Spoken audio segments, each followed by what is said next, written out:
I noticed you like really wide front wheels also. Yeah, dude, your fronts are all the fronts, I'm like, wow, that's serious. Yeah. So mostly that comes from autocrossing. And what are these, 295s on the front or something? What is this? 325s. Yeah. What the hell?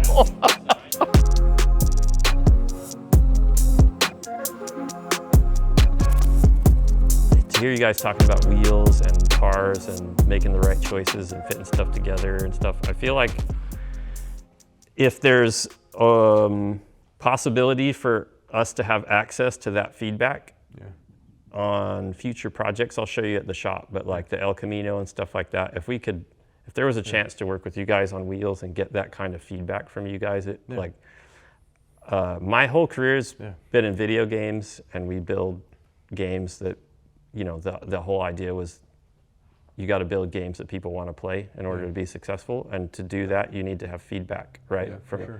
So my whole career's been based off of getting feedback from the team and understanding that makes everything better and stronger.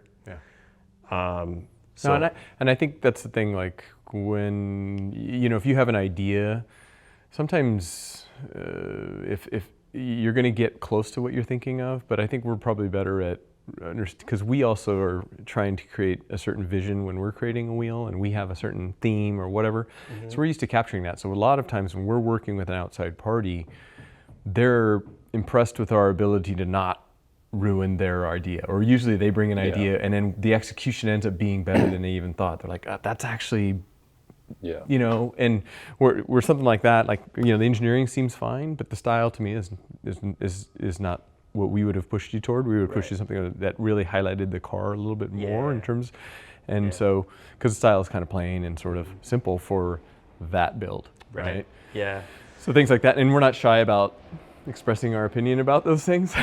We're not like, oh, you asked for it, so you get that. We're like, no. Let's work together, right? That's kind of what we thrive on. At the end of the day, I have to always make that call, right? And I'm used to that at work. I get feedback from we don't even agree when we're designing our own stuff. I'll be like, I don't like that, and I wouldn't buy that, but everyone else is like, that's super cool, and I'm like, okay, well, if you guys all think it's going to be great, then go. And we all have our differences of opinion, right? As long as the execution still, the quality and the refinement and all those things are there, then I don't care. It's all data, right? It's all data points, right? He always tells me my eyes are upside down.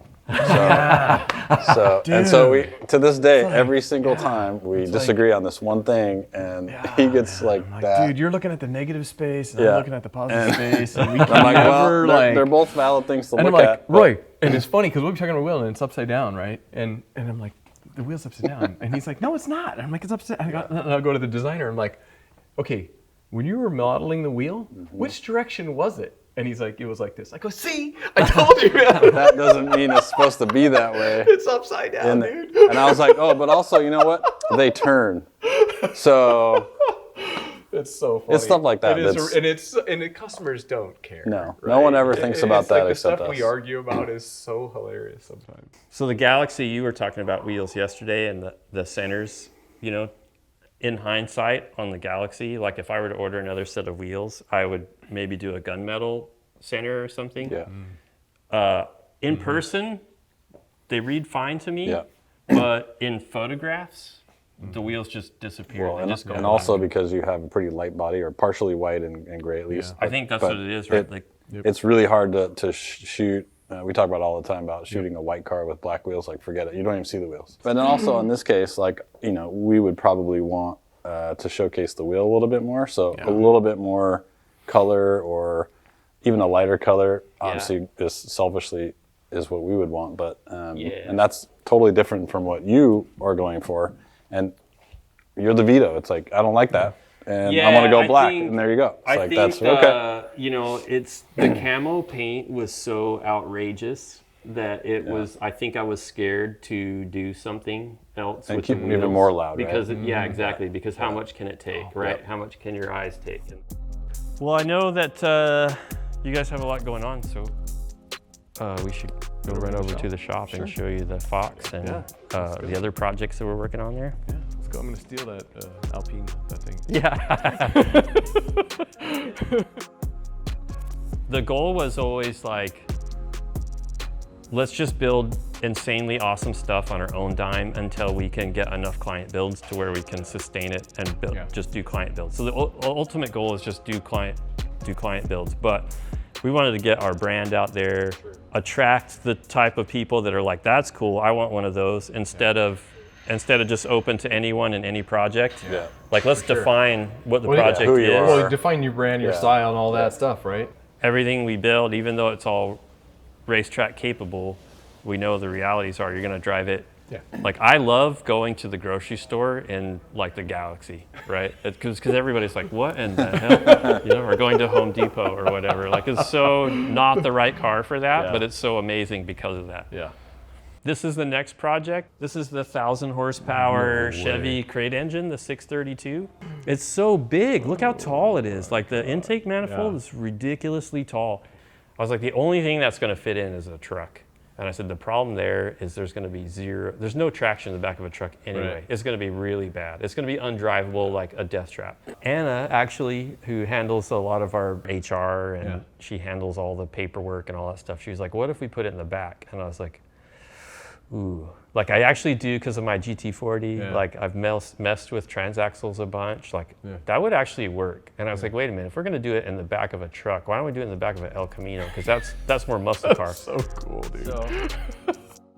I was wondering how many connection points, like when you get a chassis like this from Roaster Shop, for example, and you're putting the body on top, are you bolting it? Are you bolting it and welding it? Are you doing any, like, how? So How complex is the? Sort of only learned this with the Fox. Yeah. Is they have two different types of chassis. One is a weld-in chassis. That's what this is. Okay. So the idea is you have to cut out the floors. But then they have the spec chassis, which is really aimed at the home builder who doesn't fabricate, can't make their own floors or whatever. Yeah. So the crazy thing about this chassis is no cutting and welding in order to bolt this chassis in, and it fits in and around the existing subframe and all that kind of stuff. So it works with the existing chassis and literally is bolt-on.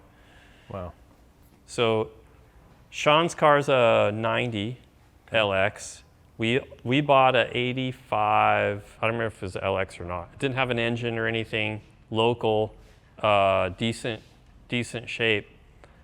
Because we wanted to backdate the nose. The older style with the quad rectangular headlights, there's a cool kind of vintage vibe about them. This has the... Wow. Holy shit. Yeah. This is the Megazilla. And it's also, because it's a truck engine, it's also, naturally, the Godzilla's really, really tall. Yeah. But Holley makes this kit. The whole thing is to move the oil pan up and move the intake down so that you can put it in cars. You can't retrofit them into muscle cars or anything as is, right? Yeah. It's just too tall. So I remember I was talking about the clearance and everything, right? So these are the wheels and tires that we had on the car when Sean bought it. So these are basically start from here, right? And compress everything, go lock to lock with this suspension and try to have as much steering angle as we can. And they rubbed this piece of metal, not the frame rail, but they rubbed this piece of metal. So we just took some steel tubing, hacked it off and welded them on there and carved it out the inside so that now the tires won't rub. The concept has side pipes. So it's always been a question, like, we didn't know, we can't even think about how we're going to route the side pipes until we have the chassis in there and the motor in the chassis in the car. So now that once it was here, we started looking at how do we get exhaust to the out side. behind, to the side below the doors. The thing that we came up with was running the collector up here, out the exhaust ports coming forward, looping around, and then coming into the collector. And then go through here and make a new inner fender, go through there, come out here, and run it alongside. And we'll have to cut the bottom of the door and fold it, move up the door sill. And you'll be standing there looking at side pipes, and you'll also see at the same time tubes under the hood. I think it's going to look really radical. That's gonna be badass. Yeah. As the problem space change, the solutions change, Yeah. and sometimes you wind up in even cooler Yeah. space than what you thought you would be in. Yeah, so we're early days yet, but we're kind of getting to the like super cool fabrication stuff now.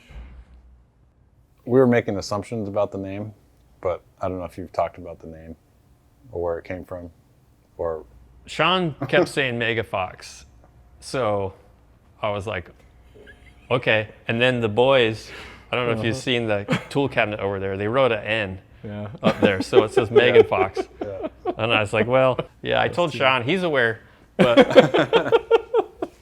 you do like a full oh yeah, full Megan Fox thing underneath. portrait on the hood. Portrait, just like airbrush. Yeah, just like lowrider on the hood. Yeah. But underneath. That's too funny. We're gonna do a half cage with door bars that come down to the front of the side sills. That'll do It's a gonna little be bit way more. stiffer than it was originally. Oh my Yeah. gosh. Yeah. These engines made 225 at the crank from the factory, and this makes six and change. It doesn't twist itself in half. Yeah. Yeah. Yeah. It's badass. This is totally badass. Chris, this has been amazing. This has been amazing. Yeah, I'm so glad you gave us the time. Yeah. Awesome. I'm glad that you guys took the time out to come to the shop, and I'm so stoked to be working with you guys and to get your wheels on this car. I think it's going to really make a big difference. And for me, that's when I know once we have wheels and we get tires on the thing, then that's when the real sort of like personality of the car, because we get to make the flares. Right. And it's kind of over the different builds has been a real hallmark of a Ruffian build is to have these like really cool looking fenders. Yeah. It's a signature thing for you. It really is, yeah. So having the right wheels, the right finish, and then building the fenders around that. It's kind of a ton of work. It's kind of a ton of work. Yeah, seriously. I'm so glad you gave us the time to come up here and check all this out. It's just amazing. It's amazing to see. Yeah, the philosophy behind your builds too resonates with. It just really resonates with us. When I was talking to you guys yesterday, and even more so listening to your podcast and stuff, I was like, dang, like that. There's so much there in the philosophy and the culture that you have at HRE, where it's like so much resonates with. We're so aligned on that stuff. Yeah, this is the really fun stuff for us. This is not what we're known for, but this is the fun stuff for us. Yeah. Hear where it all came from. Yeah. And why you did it that way. That's, the why that's behind the it. interesting. That's the magic, right? That's what makes it so interesting. Yeah, so we'll need some. Yeah. Dude, El Caminos are sick. I love El Camino. Especially a mid-engine Mid-engine El one. Camino. Yeah. Did you take a picture of that? I just want to work with good people that can help us make the builds better. Yeah. You know, and it's the same that I look for with employees, right? Like I can find 10 people to do the work, right? But I want the person that can come in and make the product better. Right. How can you make our shop better? Yeah. And it's the same. Like I listen to you guys talk wheels. Like you're so like, and it makes sense because that's what you do, right? You do like. I tell people like it's not that I'm smarter. I spend so much time thinking about all these builds. And it takes a year and a half or whatever to do it. So there's a lot of mornings in the shower, like thinking about like, how do we solve this? Or what's a cool thing for that, right? So it's like time on the job. For sure. So I really want that expertise in making our wheel choices and finishes and stuff better. Like I feel like it's more than just your wheels are cool and the style's cool and they're light and stuff, but it's like, dang, those guys could help us make some really good decisions. So I would really like to work with you on future builds. Yeah, absolutely. Yeah, exactly. That's what I said. This is the fun stuff for us. Thank you, Chris. Yeah. Pleasure. It was cool. This has been awesome. Thanks for making the drive. It was really cool stuff. Yeah, no, it was definitely worth it. This is amazing.